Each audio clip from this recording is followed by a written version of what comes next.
accepter avec vous en cette première journée nationale de pharmacie. We are here today to present a variety of drugs in the time of COVID-19. As you all know, we have been living in a constant pandemic since the beginning of 2020 after the appearance or the discovery of a novel coronavirus called SARS-CoV-2 and its deadly disease called COVID-19 that affects multiple individuals from both genders, children, and even the elderly.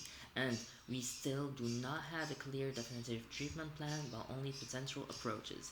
These potential approaches rely on drugs that can either act on the virus itself or improve our immunity, like antibiotics, antivirals, antiparasitics, anti-inflammatories, and vitamins and minerals. So, starting with antivirals, a lot of molecules have been tested in vitro, but only 13 of them showed some promise or some results, like remdesivir, which acts on the RNA synthesis, favipiravir, which inhibits the viral LDRP, or the lopinavir, which inhibits the viral protease. Although they did show some results in vitro, there was no large clinical trials. Even for the remdesivir, it was FDA approved, but still the WHO advised against it since it doesn't have an effect on clinical improvement time nor an effect on mortality.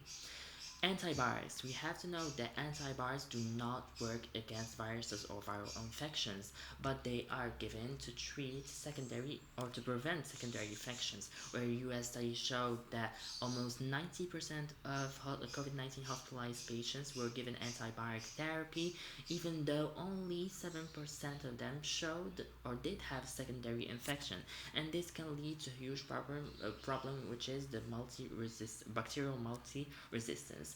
Anyway, the antibiotic mostly used was the azithromycin, where it did show that it slows the infection in vitro, but still we do not have the mechanism how, but it does prevent lung fibrosis and maintains the integrity of our cells. But still, the WHO advised against the use of antibiotics only for mild or moderate COVID-19 symptoms. Moving on to antiparasitics, mostly used was chloroquine or hydroxychloroquine, which is a less toxic metabolite.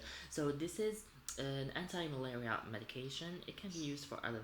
It was used for other viruses, but for SARS-CoV-2, we still do not know what the action is. But it did show that it slows down the infection and the replication.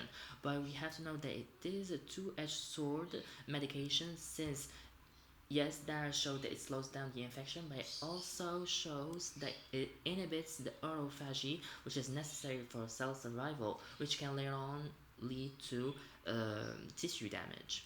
Another antiparasitic was the ivermectin, or is still used, widely used, especially in America. There's a lot of debates on it.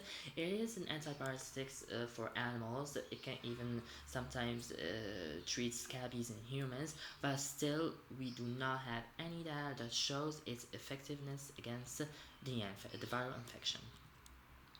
For the anti-inflammatories, at the beginning of the pandemic, there was a huge debate on the use of natural anti-inflammatories like paracetamol or ibuprofen. A lot of misinformation that said that these lead to severe cases or to death from COVID-19. But again, we still do not have any data reported on the dangers of these anti-inflammatories.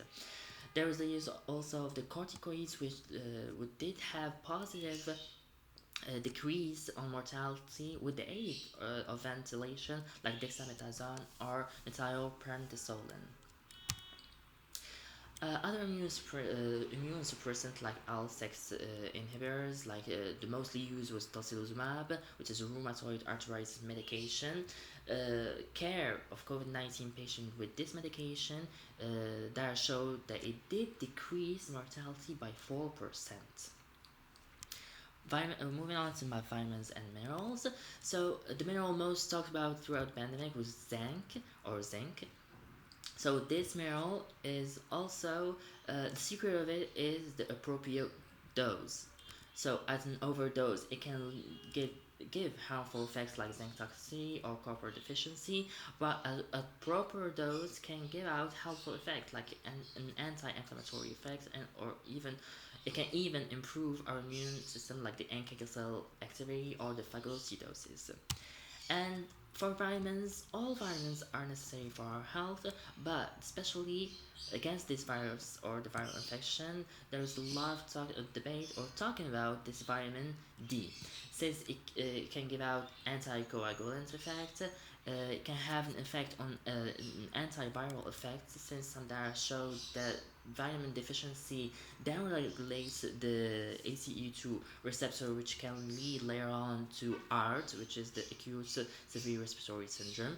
But vitamin D deficiency upregulates this receptor and give out a protective aspect for our lungs with the antioxidant properties, anti-inflammatory cytokines.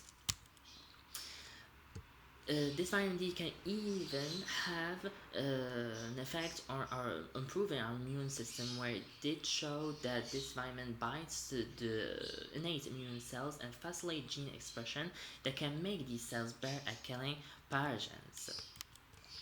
So to conclude, we say there was a lot of use of over-the-counter drugs or prescription drugs against COVID-19, but we have to know there is no definitive eradicative final treatment.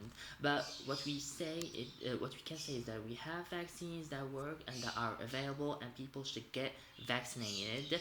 And of course, keep the distance, wear your mask, and of course, stay safe. And this is it. Thank you for your attention.